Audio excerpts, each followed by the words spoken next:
జగన్మోహన్ రెడ్డి హయాంలో ఏ స్థాయిలో రాష్ట్రంలో దోపిడీ జరిగిందో కళ్ళకి కట్టే ఉదంతం ఇది. ఆయన నాయకత్వంలో మాఫియా రాజ్యం ఎలా చెలరేగిపోయిందో నిరూపించే ఘటన ఇది.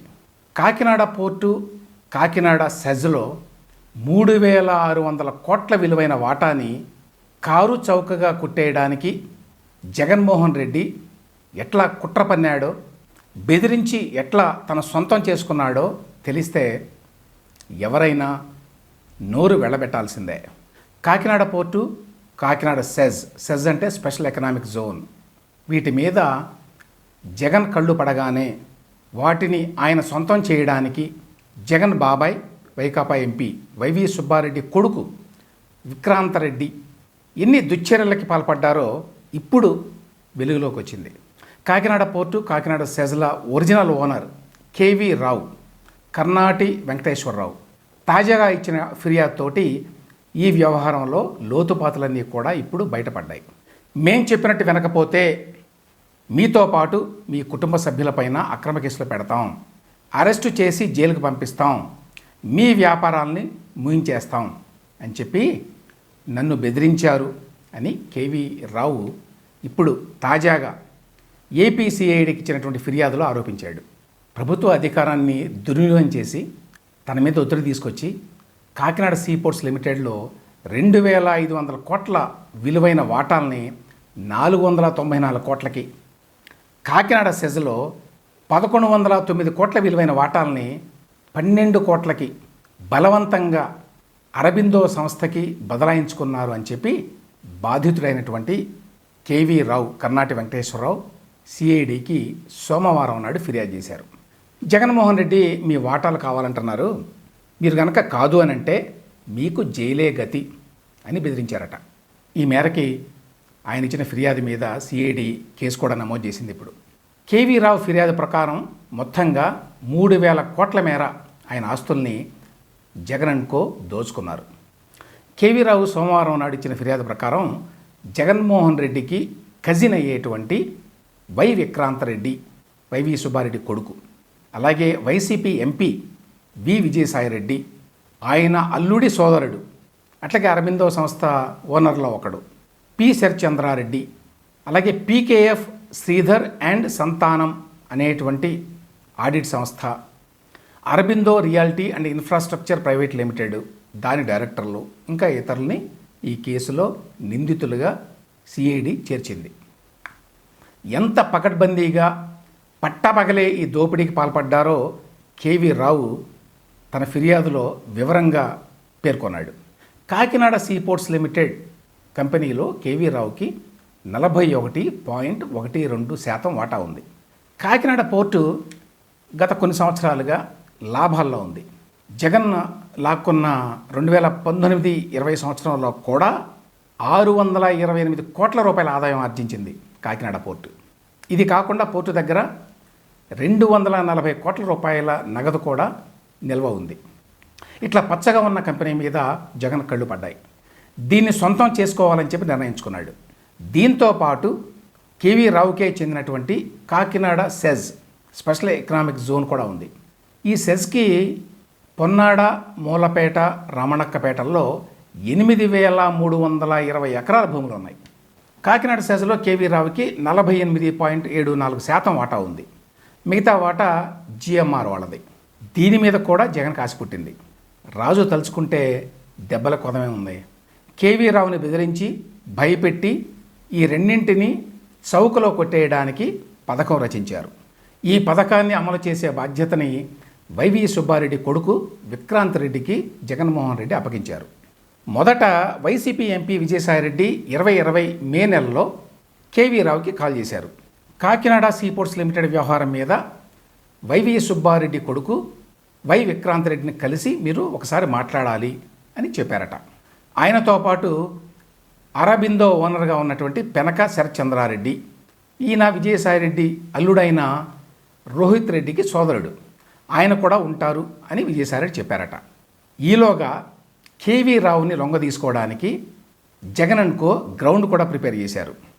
ఎలా అంటే కాకినాడ పోర్టు యాజమాన్యానికి, ఏపీ ప్రభుత్వానికి 1999లో ఒక కన్సెషన్ అగ్రిమెంట్ కుదిరింది. దాని ప్రకారం కాకినాడ పోర్టు స్థూల రాబడిలో 22% రాష్ట్ర ప్రభుత్వానికి చెల్లించాలి కాకినాడ పోర్టు యాజమాన్యం. దీన్ని సాగ్గా పెట్టుకొని జగన్ ప్రభుత్వం ఆడిట్ చేయించడానికి నిర్ణయించింది కాకినాడ పోర్టుని. పీకేఎఫ్ శ్రీధర్ అండ్ సంతానం కంపెనీతోటి ఆడిట్ చేయిస్తున్నామని చెప్పి ప్రకటించారు. కాకినాడ పోర్టు రాష్ట్ర ప్రభుత్వానికి 965 కోట్ల రూపాయలు కట్టాల్సి ఉంది అని చెప్పి వాళ్ళతోటి ఒక నివేదిక తయారు చేయించారు. దాన్ని అడ్డం పెట్టుకొని జగన్మోహన్ రెడ్డి ప్రభుత్వం బెదిరింపు పర్వానికి శ్రీకారం చుట్టింది. ఆ తర్వాత విక్రాంత్ రెడ్డి కేవీ రావుకి కాల్ చేసి హైదరాబాద్ జూబ్లీ హిల్స్లో మా ఇంటికి రండి అని చెప్పాడు. అక్కడ ఆయన ఏం చెప్పాడు, స్పెషల్ ఆడిట్ నివేదిక ప్రకారం ఏపీ ప్రభుత్వానికి మీ కాకినాడ పోర్టు 1000 కోట్ల మేర సొమ్ము చెల్లించాల్సి ఉంటుంది. ఆ డబ్బు కట్టాలని కనుక ఏపీ ప్రభుత్వం నోటీసులు ఇస్తే మీ కంపెనీ తీవ్ర ఇబ్బందుల్లో పడుతుంది అని చెప్పి హెచ్చరించాడు. కాబట్టి పోర్టులో మీకున్నటువంటి 41% వాటాని, అట్లాగే కాకినాడ సెజ్లోని 48.74% వాటాలని మేం చెప్పిన వాళ్ళ పేరు మీద బదిలీ చేయాలి మీరు అని తీవ్రంగా ఒత్తిడి చేశారట. 2020 జూన్ 24న ఈ కేవీ రావు గారు విక్రాంత్ రెడ్డి ఇంటికి వెళ్ళారు. అప్పటికే అక్కడ శరత్ చంద్రారెడ్డితో పాటు మరికొందరు వ్యక్తులు కూడా ఉన్నారట. అలాగే వరుణ లా అనేటువంటి కంపెనీ న్యాయవాదులు కూడా ఉన్నారట. అక్కడే ఈ 2 వ్యాపారాల్లో అంటే కాకినాడ పోర్టు, కాకినాడ సెజ్, అందులో కేవీ రావుకు ఉన్నటువంటి వాటాని ఆయన అమ్ముతున్నట్టుగా ఒక ఒప్పందం తయారు చేసి ఆ ఒప్పందం మీద బలవంతంగా సంతకాలు తీసుకున్నారట. ఇంకా గమ్మత్తు ఏంటంటే ఎంత మొత్తానికి అమ్ముతున్నాం, ఎంత కొంటున్నారు అనేది ఆ ఒప్పందంలో లేదు. మేము నియమించేటువంటి మర్చెంట్ బ్యాంకర్ దీని విలువ ఎంత అని చెప్పి ఆయన నిర్ణయిస్తారు తర్వాత అని చెప్పి ఆ ఒప్పందంలో పేర్కొన్నారట. కాకినాడ సెజ్లో కేవీ రావుకి 48% వాటా ఉంటే జిఎంఆర్కి మిగతా వాటా ఉంది. అయితే ఒకసారి కేవీ రావు దగ్గర నుంచి కాకినాడ సెజ్లో ఆయనకున్నటువంటి 48% వాటాని లాక్కున్న తర్వాత జిఎంఆర్ దగ్గర నుంచి కూడా అరబిందో రియల్టీ వాళ్ళ వాటాని కూడా కొనుగోలు చేసింది. అంటే మొత్తంగా కాకినాడ సీపోర్ట్లో 41%, కాకినాడ సెజ్లో 100% జగన్మోహన్ రెడ్డి తమకు కావాల్సినటువంటి అరబిందో రియాలిటీకి కట్టబెట్టాడు. కాకినాడ పోర్టులో 41.12% వాటా విలువ 2500 కోట్ల కంటే తక్కువ ఉండదు. దాన్ని 494 కోట్లకి దాన్ని 494 కోట్లకి తీసుకుంటామని చెప్తున్నారు.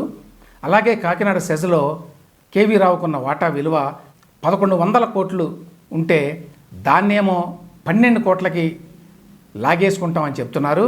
ఇది అన్యాయం, ధర్మం కాదు అని చెప్పి కేవీ రావు గారు విక్రాంత్ రెడ్డితో అన్నారట.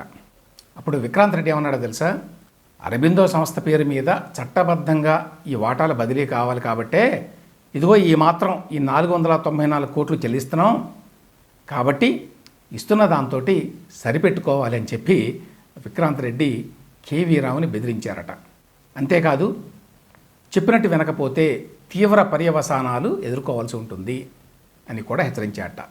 వాళ్ళ మోడస్ ఆపరెండి ఉంది కదా, నిన్ను నీ కుటుంబ సభ్యుల్ని అరెస్ట్ చేసి జైల్లో వేస్తాం, నీ ఇతర వ్యాపారాలని మూసేయిస్తాం అని చెప్పి భయపెట్టారట. దీంతో కేవీ రావు తనకి కాకినాడ పోర్టు, కాకినాడ సెజ్లో ఉన్నటువంటి వాటాల బదిలీ ఒప్పందాల మీద సంతకం చేయక తప్పలేదు. ఈ మొత్తం వ్యవహారానికి కర్త, కర్మ, క్రియ అన్నీ కూడా అప్పటి సీఎం జగనే అని చెప్పి కేవీ రావు తన ఫిర్యాదులో పేర్కొన్నారు. అన్ని సంతకాలు పూర్తయిన తర్వాత విక్రాంత్ రెడ్డి, శరత్చంద్రారెడ్డి కేవీ రావుని విజయవాడకు పిలిపించారట. పిలిపించి అప్పటి సీఎం జగన్మోహన్ రెడ్డి గారి దగ్గరికి తీసుకెళ్లారు.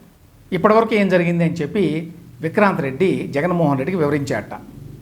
అంటే ఒప్పందాల మీద సంతకాలు కూడా అయిన తర్వాత ఇదంతా దీని మీద కొంచెం ప్రొటెస్ట్ చేద్దాం, ఇది అన్యాయంగా చాలా తక్కువ తీసుకుంటున్నారు అని చెప్పి చెప్పడానికి కేవీ రావు ప్రయత్నిస్తే జగన్మోహన్ రెడ్డి ఆయన్ని మాట్లాడనివ్వలేదట.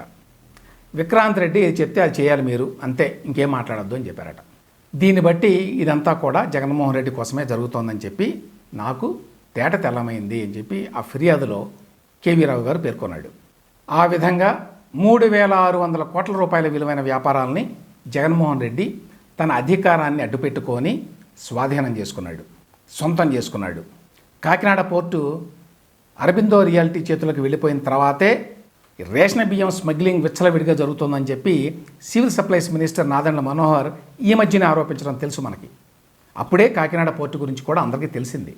ఏదేమైనప్పటికీ ఇటువంటి ఫిర్యాదు దేశ చరిత్రలోనే బహుశా మొదటిదై ఉంటుంది.